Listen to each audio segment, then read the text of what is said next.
Hey guys, what's up? Keysby here. So today we are going to be talking about my Floowandereeze deck profile. I've been messing around with this deck a bit, and this is the build that I've landed on, and I've been having pretty solid success with it so far, so I want to share with you guys. We're going to start with the main deck, and for our monster lineup we have the first of our level 1 Floowandereeze and our main starter, 3 copies of Floowandereeze and Rabina. So before we go into her effect, all of the Floowandereeze level 1 monsters share several effects. The first of them is when they leave the field while face up in any way, they are banished face up instead. The next, once per turn, while they are banished, if you normal summon a winged beast monster, you can return them to your hand. The last one is, on the resolution of their unique effects, you can normal summon another winged beast. Just a mildly important note, if you use their effects, you are locked out of special summoning for the turn. So now, Rabina's unique effect is that, on normal summon, she can search out a level 4 or lower winged beast. Our next Floowander is 3 copies of Floowandereeze and Eaglin. In addition to the shared level 1 effect, on normal summon, he searches out a level 7 or higher winged beast. Our next Floowander is 2 copies of Floowandereeze and Stree. Stree, on normal summon, can target a card in either player's graveyard and banish it. Really important to keep in mind that you can banish from your own graveyard, and any Floowander card that's banished is very easily retrieved by the last of our level 1 Floowandereeze monsters. We run 2 of these for the name since it can't start your combo without your field spell and a target engraved to banish, unfortunately.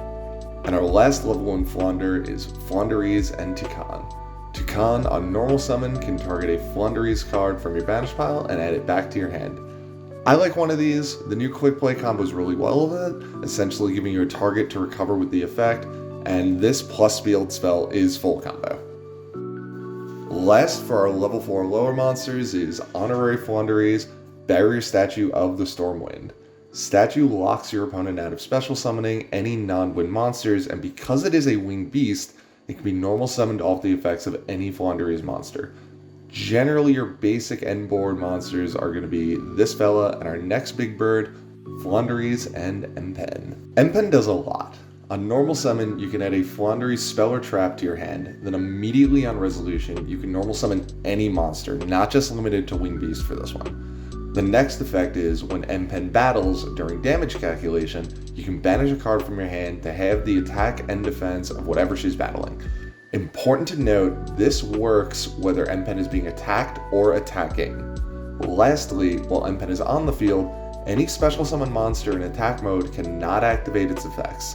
It's really important to understand exactly how this floodgate effect works. Since they cannot activate effects, your opponent can't even go into effects that tribute themselves for cost or anything like that. Or say something like a Cherubini can't send from deck to grave because that's an activation cost.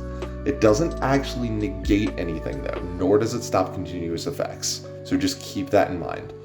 Also very cool to note with Empen, none of its effects are once per turn in any way. I was on 2 copies of this, but I've dropped it down to 1, as the way the new quick play works, it's actually very easy to recycle the same Empen in a loop with Toucan. Our next big bird is Mist Valley Apex Avian. Avian can bounce itself back to hand to Omni Negate, and since this isn't once per turn, you will have turns where you can negate with its effect, then during your opponent's turn, resummon it and negate a second time. My best so far was managing to get 3 negates with this 1 card on a single turn. Overall, really good card. We run 1 since it's searchable, and the return to hand effect is solid self-protection. Our last honorary bird is Ryza the Mega Monarch. There's a lot to talk about on this card. Mega Monarch, on summon, targets 1 card on the field and 1 card in either graveyard and stacks them to the top of the deck. Then if you tribute summon him by tributing a winged monster, you can target an additional card on the field and return it to the hand. None of this is once per turn, and he can self-target to return himself to the hand to be resummoned again on the same turn. So yeah, this deck low-key has a Yada lock. I mentioned either graveyard because you can restack a card you want to reuse on top of your own deck from your graveyard if you're bouncing your opponent's normal summon to protect Barrier Statue. A last note, you can tribute summon with 1 tribute by tributing another tribute summon monster. Usually this will be Empen if you need to. It doesn't come up often, but it's really important to know. We run one basically for the same reason as Apex Avion. The fact that it self-bounces usually keeps it in rotation really well. Next up, we've got our hand trap lineup. So we are on 2 copies of Ash Blossom and Joy Spring. It's kind of low impact this format, but it's pretty universally live, and a lot of times we just need to slow a turn down enough to get our effects through on our own turn. Also bonus, it's good in the mirror. Our next hand trap is 1 copy of Ghost Ogre and Snow Rabbit. We have 1 copy of this teched in as it's a nice counter to the Brave engine, decent against Sword Souls, and interacts hilariously on boards that end on a load in DPE. Just of note, if your opponent only has DPE on board and uses the effect, you can chain Ghost Ogre, and since after Ogre resolves, there's nothing left on the opponent's board for DPE to pop, it will resolve with that effect, giving you a nice reprieve from the DPE pop for a turn. Next up, we have 1 copy of DD Crow. Crow is great, sniping something out of a graveyard is always useful, and it is searchable off of Rabina. Next up, our big hand trap. We have 3 copies of Dimension Shifter. D-Shifter, if your graveyard is empty, can be discarded, and until the end of the next turn, any card that would go to the grave is banished instead.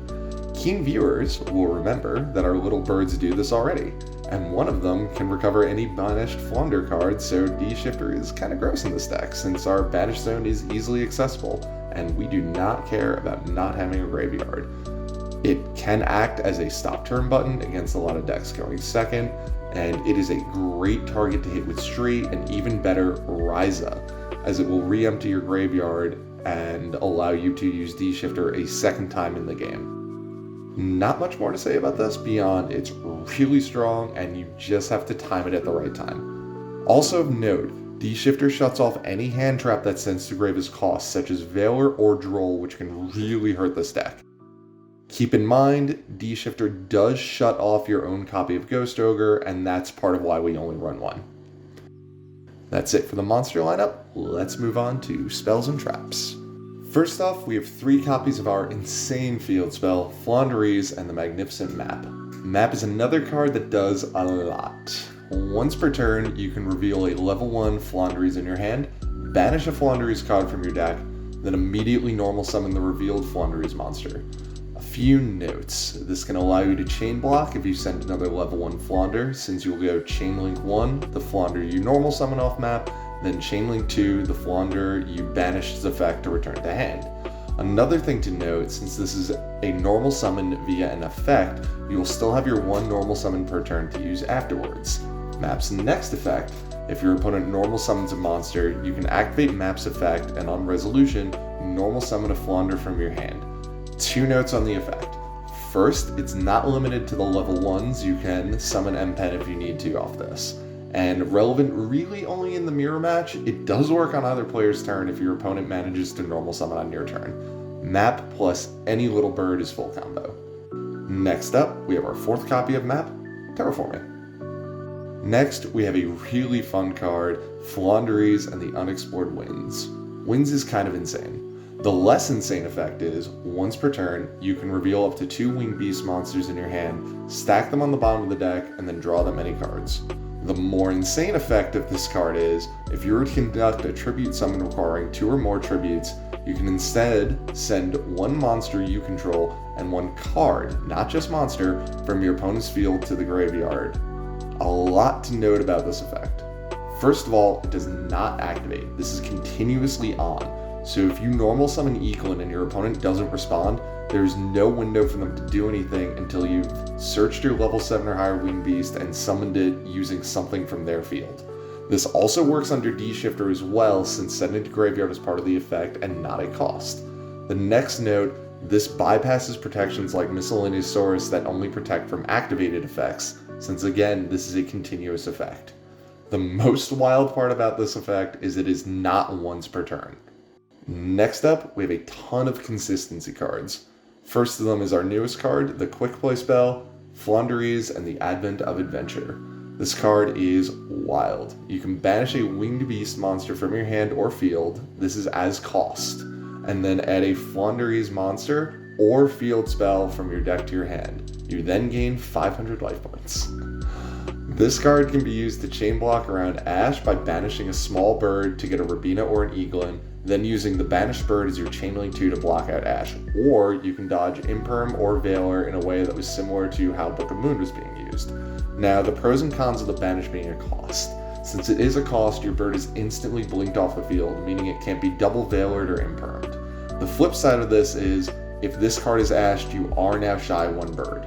But that is an Ash Blossom you don't have to deal with later in the turn. Also of note, if your M-Pen is negated, you can blink it off the field, then resummon it again later in the turn, and usually at that point in the game state, you should have enough small birds to chain into a new M-Pen summon.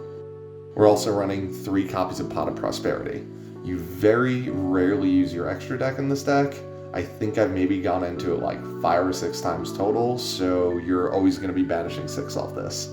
This is also really, really good Ash Blossom bait as well if you already have a Rabina or Eaglin in hand. Just keep in mind that if you've used Unexplored Wings draw effect, you cannot use Prosperity during that turn and vice versa. Next up, triple Pot of Duality, and I won't even try to pronounce the Italian name on this card. Duality is just more good consistency, and since you very, very, very rarely special summon, it's basically free in this deck. And also, since it excavates and adds to hand, there's no conflict with Prosperity. The last card of these that we run is Pot of Extravagance. This is your prime Ash bait, since you're always going to be using the Draw 2 effect on this.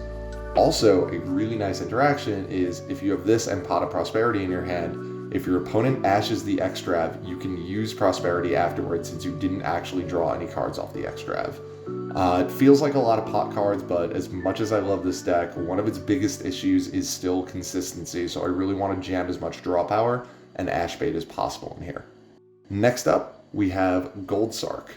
Sark is basically a light version of your field spell and the new quick play by banishing a little bird that you can then use to act as a chain block and then immediately being able to add it to your hand on normal summon. It also turns Barrier Statue and the Flounder Trap that you'll see in a little bit into full combo. Our last spell is 1 copy of Cosmic Cyclone. This might feel a little bit weird, but a lot of decks now either have a field spell or some sort of back row, and just being able to snipe out one of them can really, really help. I actually have gone back and forth about switching out the Gold Sark for a second copy of Cosmic. There can be only 1 in Skill Drain or 2 cards that really, really hurt this deck, and the even bigger one, though you don't see it quite as often, is Zombie World, since it locks out your ability to Tribute Summon. So far 1 has felt like enough, but it's something to just keep in mind depending on your local meta. As for our traps, first we have Floowandereeze and the Dreaming Town. Dreaming Town during the main phase, again this deck is kind of like Prank Kids in that a lot of main phase interaction, allows you to, on resolution of this card, normal summon a level 4 lower winged beast. Of note, this is not limited to Floowandereeze monsters, and you can drop Barrier Statue in response to a fusion spell or summon effect with this. Also of note, though it doesn't come up that often, you can use this on your own turn. It's just really good to keep in mind. I've only really done it once before, but it won me the game when I did. The second effect is, if it's in the graveyard and you tribute summon a level 7 or higher winged beast, you can banish this card and then Book of Moon your opponent's entire field. This is great if you're set up with Barrier Statue and M-Pen, and can go into Apex Avion on your opponent's normal summon, flipping it face down to protect your statue and setting you up with a negate. Do not forget this effect, because this will win you games. And lastly, we have 2 copies of Imperm, just really good card. That does it for the main deck. Let's look at the extra deck. So our extra deck has kind of changed up from just being pure Extrav and Prosperity fuel with a bit of Dogmatica Maximus counterplay into a very situational toolbox. We are still playing our Maximus targets in 1 Entis, 1 Cyber Dragon Nova, and 1 Invoked Mechaba. We have the space, and it's free advantage going second if your opponent happens to drop a Maximus on you. Next up, we have 1 copy of Link Karibo, since our deck is predominantly level 1s. We're going to follow that up with an access code package of Halka-Fibrax, Selene, and access code. I've never actually gone into this, but I like having the option of going into a 5300 beater that can clear a field by himself if need be. Also serving the access code line is our Charmer package. We are running Wind, Water, and Dark, or Dark being DD Crow. These can search out Evelyn or Rabina respectively in very rare situations, and Sword Soul runs a lot of Winds and Waters, so it's cool to have these. It's also important to note that Celine can summon back D-Shifter since he is a spellcaster. Our last link is Underworld Goddess of the Closed World. This has come up before, and if you can end off an opponent's turn with 2 or 3 birds, you can blink out a problematic monster and make her. Important to note for this, you cannot activate any of your small bird's effects, so you would need 1 summon from hand and 1 summon enabled by the field spell. Also of importance, M-Pen does not lock you out of special summons, being the only Flounder bird that does not. Again, won't come up often, but it's really good to be aware of. Lastly, we have our Xyz package. First off is Lyrilisk Promenade Thrush. This has an attack boost effect, but the more relevant effect is that it can shuffle back an opponent's back row. This is low-key jumping through a ton of hoops, but you can spin a skill drain with this comboed with Advent of Adventure. By targeting the skill drain with this effect, then chaining Advent of Adventure to get Thrush off the field so that it can resolve and get the skill drain off. Super situational, but it actually did come up during the scripting of this video, so I thought it was worth a mention. After that, we have our Divine Arsenal Zeus package, consisting of Assembled Nightingale to poke in directly, then a Downward Magician for an extra material, and then finally, the boy himself, Zeus. Again, most of this extra deck serves as pot material, but it can steal the odd game here and there, so just always be aware of it. Now for the side deck. First off, we have 2 copies of the Winged Dragon of Ra Sphere Mode. There are a lot of boards now that are ending on 3 or more monsters, especially with the Brave package kicking around, and this can just blink them off the field. Then if you have field spell access, you can continue to go off and play your turn. Also, due to how M-Pen works, you can actually use this card as an interruption on your opponent's turn if you summon the Big Penguin while they are mid-combo, letting you disrupt plays in even more fun ways. Next up, we have 2 copies of Denko Sekka. Back row decks can be kind of problematic for this deck, and being able to just lock them out is great. One huge advantage that Denko has in this deck is that if you summon an M-Pen on your opponent's turn after they've set all their spell traps, you can actually normal summon Denko on their turn and lock the back row. We also have 2 Effect Veilers and 1 copy of Ghost Ogre. We have these in the side because they do have direct conflict with Dimension Shifter, but in the case of playing against a deck that doesn't really care about D-Shifter, these are solid includes. Into our sided spells, we have our last 2 Cosmic Cyclones. I prefer Cosmic over Twin for this deck since discarding early game can get a little rough, and since a lot of this deck is 2-card combos. It also bypasses protection of cards such as Lord of the Heavenly Prison or Field Barrier, which is fun to know. Then we have 1 copy of Harpy's Feather Duster, self-explanatory. Next up, we have 1 copy of Called by the Grave. You actually have a fair amount of protection from Ash between the field spell and a lot of cards that can act as bait for it, and you also have D-Shifter to prevent Veiler, Droll, and Ghost Ogre as well. But in matchups where you can drop your main deck Cosmic, this is a solid include, even as a more offensive option. Next up, we have 1 additional copy of Imperm, just to let you go more heavily into targeted negation depending on your matchups. The last card we have for going second is 3 copies of Evenly Matched. Not much to say about this, besides this card is insane, and it is not once per turn if you open more than 1 of them, and the first one is negated. One very cool interaction of note, if your opponent evenly matches you, your level 1 Flounder actually banish themselves face up instead of face down, since their leaves the field condition supersedes evenly banishing them face down. One huge additional note about Evenly Match in this format is that if your opponent has a token or tokens on the field, they are forced to keep those tokens because tokens cannot be banished face down. Meaning that if you can bait out the Wandering Griffin Rider negate and then drop an Evenly Matched and your opponent does not have another spell trap negate, they're stuck with just the Brave token by itself and just by game mechanics have to banish everything else face down. Just really, really, really important to be aware of that, because that will win you games. So that's the deck. Hopefully it's been a good starting point for anyone looking to pick this up and play. It's a lot of fun, and it really rewards you for knowing game mechanics better than your opponent does. If you like Prank Kids, you're going to love this deck. It is also fairly on the budget side, the most expensive stuff really being your Hand Trap lineup and the Pot of Prosperities, but you can swap out the triple Prosperities for 3 copies of Extrav if you'd like, and the Hand Trap lineup can really, really vary. You can kind of just play whatever you want there. So yeah, hope everyone enjoys, and I'll catch you all later. Please like, comment, and subscribe. Bye.